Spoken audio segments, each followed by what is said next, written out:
Next speaker, Mrs. Sudha Murthy. This is your maiden speech, madam? Which one? Madam, this is your maiden speech? Maiden speech. Yeah. Maiden speech. Huh? No.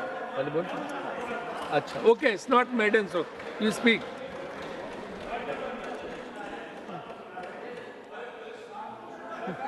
Hello.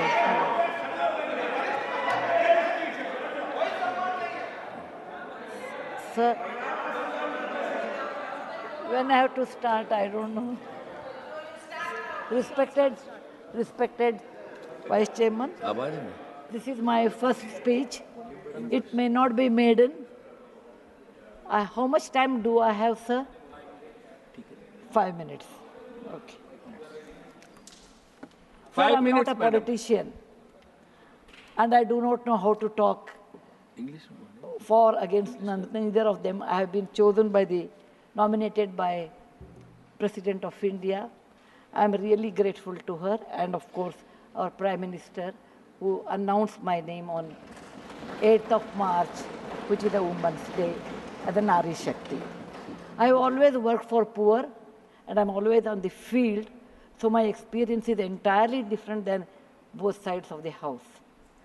I have given only 5 minutes, and being a teacher, for me, 5 minutes is extremely small slot. However, I'll try to do only 2 things. I'm also an author, so I always like to give analogy, Sanskrit shloka, and describe. It may not be possible. Maybe sometime later, if you give me a maiden speech of 15 minutes at least, I'll be able to do, sir, my expertise in my field. Yatra narya ramante tatra devataha. That's what our ancestors say. Where women are respected, that is the place where gods reside. And I want to tell you, the most important thing for women in general, is her health, because she always neglects her health and takes care of the family.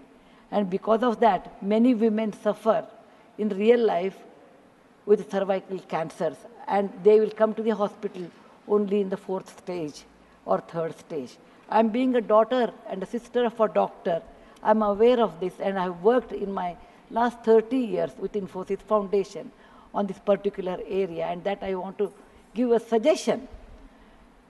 There is a vaccination which is given to girls between the age of 9 to 14, known as the cervical vaccination, which can, if the girls take that, it can be avoided. May I request that to the House, that we should incorporate that vaccination for the benefit of our girls, because prevention is better than cure. My father, being a doctor, always used to tell me, when a woman dies, when a mother dies, in the hospital it's a count +1. But for the family, a mother is lost forever. Maybe a man can get another wife, but children will never get another mother. Mother plays an important role, and cervical cancers are more in the later part of life. So I request that our government should look into this matter. And they have handled a very big vaccination drive during COVID, so this may not be very difficult if you can vaccinate our girls in the teenage 9 to 14. This is my first point. Who has developed the vaccine? This vaccination is developed in the West for a long time, sir. It is already given for the last 20 years. I tried one batch in my time, 10 years back, with government of Tamil Nadu, with K. Shanta, the director of the Adiyar Cancer Institute. It worked very well. So it is not expensive, I'm sure. Today is 1,400 rupees for a person like us who are in the field. But if the government intervenes and negotiates, it can be, and any business is a win-win situation. He also should make certain money, but you can bring it to 700-800 rupees. And we have such a large population, sir, it will be benefiting for our girls in future. Ashwini ji, please convey it to the Health Minister, Nadda ji. Yes, sir. The second point, which is very dear to my heart, is I'm going to talk. I may exceed 1 or 2 minutes, sir. Please, madam, no problem. That is regarding tourism in India.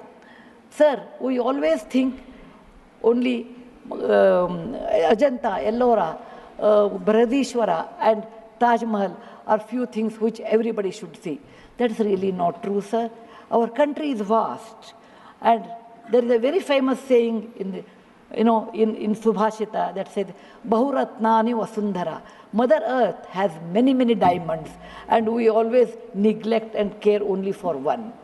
Similarly, in India, we have 42 World Heritage Sites, but we have 57 pending.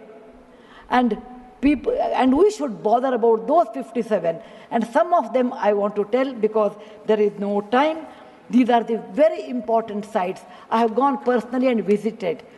Being a granddaughter of a school teacher and a history teacher, for the last 60 years, sir, I've done a lot of research in our own culture, our own temples, monuments in India. And whatever I have done, in nutshell, I want to give. There is a marvelous statue of Tirthankara, not Tirthankara, Bahubali at Shravanabelagola, which is a gem. It is in Karnataka. There are a group of monuments in Mandu, in Madhya Pradesh, who are very, very beautiful. There are caves or the prototyping of any temple you take in India.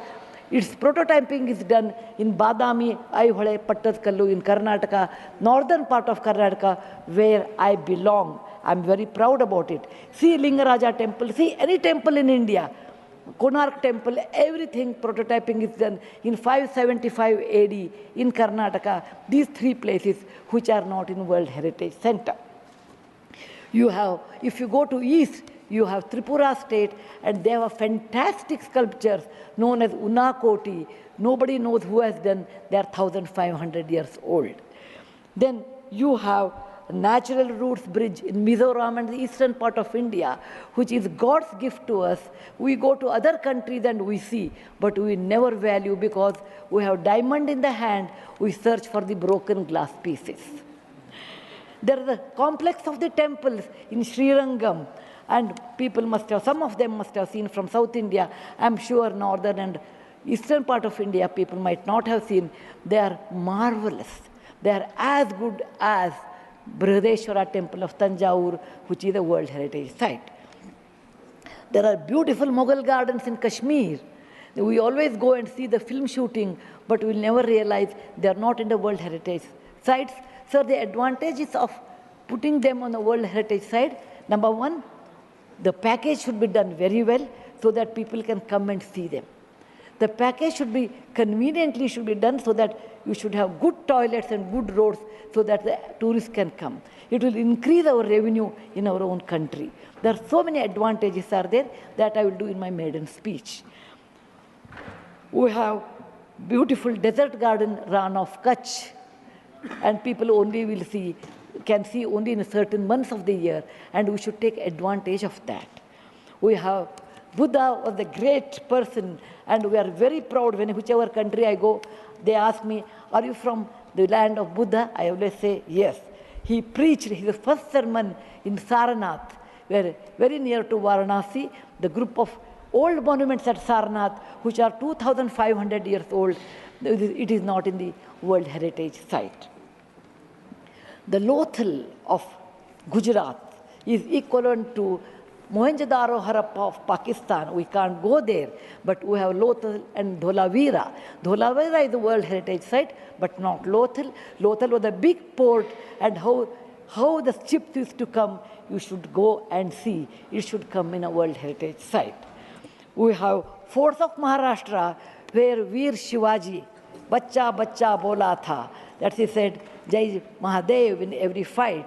And they are the Jaladurga, Vanadurga, Normal Durga, the whole series where the forts face sea and also gave a great history to India, and particular to Maharashtra, great Shivaji's place should come under World Heritage Site. There's a beautiful island on the river Brahmaputra in Assam, Majol they call, maybe my spelling may be wrong. It is Majoli. Sir, it is, if you would have seen in some other country, they would have made it the #1 destination for wedding or even for entertainment or even to go and enjoy. But 90% of the people are not even aware of this. When you see the old parliament, you say, oh, these people, Westerners have come and they have built this one. People from architect from India, in UK, they came and built it. Sir, it is nothing but, if you see the prototyping of that 1,000 years back, built in Madhya Pradesh, from Gwalior, 30 kilometers, it is called Mitavali. It's a Chausashta Yogini temple. It's exactly the replica of that, but in a prototyping, sir. There's a Padavali and Mitavali. There's one more set of temples which were saved because of on the Chambal River because of the dacoits, but they are world-class temples. The list is unending, but I want to conclude with a famous Gumbaz of Karnataka, that is Gol Gumbaz. It was ruled by the Adil Shahis in 1400 to 1685, and it's one of the marvelous things in India has produced, where you can have the echo of 7 times. My list is 57, but my time is limited. So, sir, this is an opportunity. As a young girl, I used to look at Rashtrapati Bhavan. I used to look at Rajya Sabha. I used to always feel lucky are those people who stay there, who go there, who can talk, who can express. I never knew one day will come to me in my life, I can stand and talk about what I believe in. I want to conclude with a shloka which our ancestors have taught us, or my grandfather has taught when I was young. Whatever work you do, beta, do it with your mind, with buddhi, and with 100% concentration. We are in a country where there is so much diverse culture, but still we are all one, like 5 fingers make a mushti. We all have that character, which is very much Indian character, that we may differ in dress, food, language, but we are all one. I want to serve in my tenure, Rajya Sabha, with one single motto, Kayena vacha, manasaindriyarva, buddhyatmajava, prakriti sabhavat, karomi yadyat, Sakalam Namasri, Narayana Samarpayami. It is not my husband Narayan Murthy, it is Narayana the God, or the God whom you believe. It need not be Narayana, it could be anybody. So with a single-minded, with my mind, with my buddhimatta, with my concentration, with my whatever is the age I have, I am 74, going to be 74, but God willing, I will put my 100% in Rajya Sabha and work. Jai Hind, Jai Bharat Mata. Thank you, madam.